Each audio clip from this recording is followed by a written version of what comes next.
Както видяхте при малко, днеска сме един кораб. На него ще сме цял ден, като ще имаме 3 спирки. Опитаме сме на първата и чакаме си поръчката. Бяхме поръчали по една пица. И сега ще хапнем и ще ходим да се къпим на едно място. Това е само първата спирка от останалите 3. Току-що ни докараха пиците, изглеждат наистина много добре. Това е моята. Това е другата. Това с какво е те? Какво е това зеленото? Песто. Да, брат. Много изглежда. Дубайски шоколад. Да, дубайски шоколад. Да. И сега ще хапнем и отиваме направо да скачаме. Айде. Тук направи впечатление, че пицата никъде не ga режат, в смисъл те го остават така цяла. И трябва да станем тук да се мъчим да го режем с тия тъпи ножове. Ама, какво да правиме? Такъв е живота. Иначе това е градчето. Там е като главната. Там е един плаж. Там са корабите. А ние трябва да отидем сега от тук да минем отстрани. Защото трябва да отидем към наша спирка на нашия кораб. Тук е. От другата страна да видите.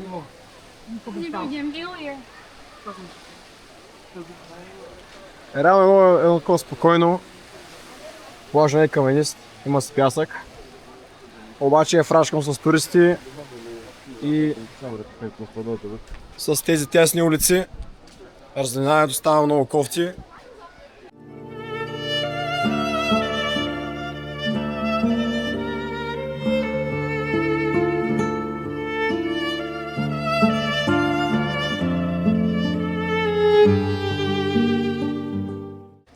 Това е така втората ни спирка. Това не е корабчето. И сега отиваме да хапнем по един десерт. Допреди малко скачахме. Сега тук има гордо яки места да скачаме, но не знам дали ще успеем да се покъпим. И сега отиваме към някакъв ресторант за десерт, че хапнем, че да не е сладко. И сега има тук малко да експорниме. Опа. Брат. Нещо от врата тук, виж.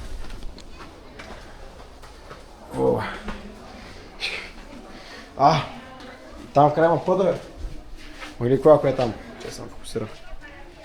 Не ми фокусирал, бе. Ека е. Ева. Сега като човек. Това е реално почва да мърка. Като не уче. Те много писано са. Май ги снимах. Ева. Бомба.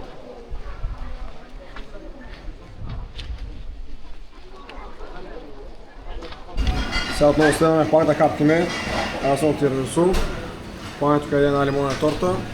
Да даме всеки един така, да ядем в един град. След 15 минути ядем в другия град. Направо уникално чувство. Да се почувстваме малко така като милионери. Тяло надясно. Ама един ден сигурно сме така дано. Не ще брат, водата не е зле.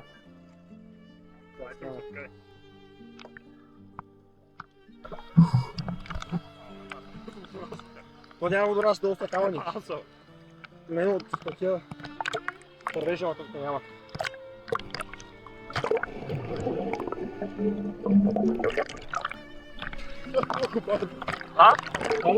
Не е ти? Не. Тук е мега дълбоко.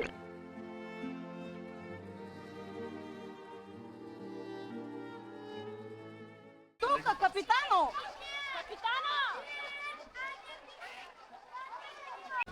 Капитано! Отива се качва нагоре. Това тук сме вече в последното село. Сега отиваме да се разходим малко да видим. Ако намерим нещо интересно, ако не, ще хапнем по нещо пак. Сега тук се бутаме тия стълби. Значи брат, много яко става отзад. Ева. Вижда това даже? Вика наши тук хора да живеят. Стой. Ева издрапах много. От.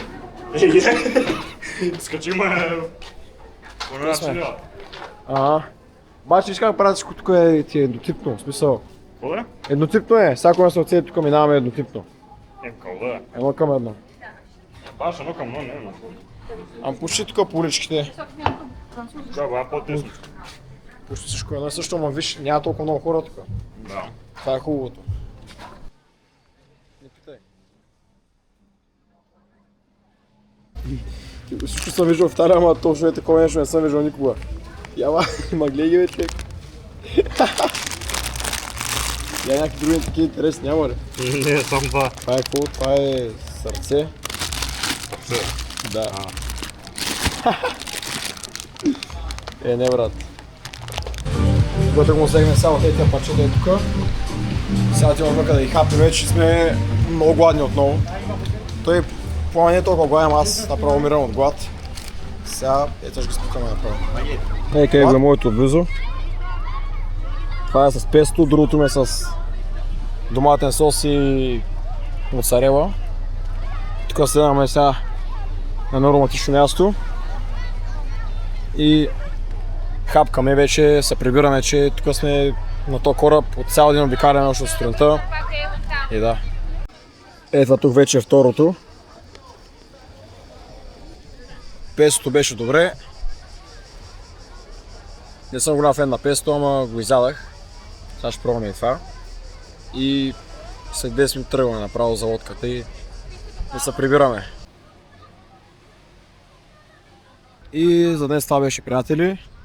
Учкото най-много ма фана яд, че на първата спирка, където скачах и правих салтата, сега като скачим вече на кораба, видях, че има една около 10 метра скала, която имаше хора, които скачат.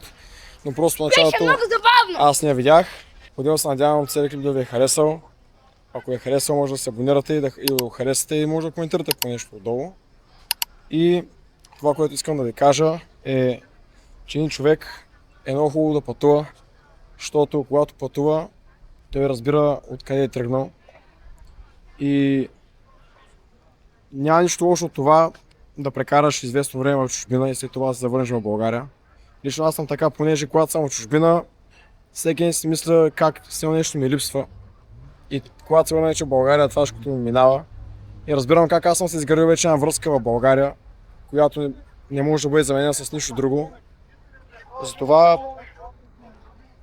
искам да пътувате, да създавате нови спомени и да няма вече да се забавлявате, защото ако не се забавлявате, вие ще изгубите онази сладост на живота и накрая вместо да оставате с много готини спомени, вие ще оставате с чанти пълни с пари, които няма просто как да ги изхарчите, защото цял живот сте спестявали и накрая просто не сте успели да си живеете правилно живота. За това благодаря за днес и бъдете живи и здрави. Чао!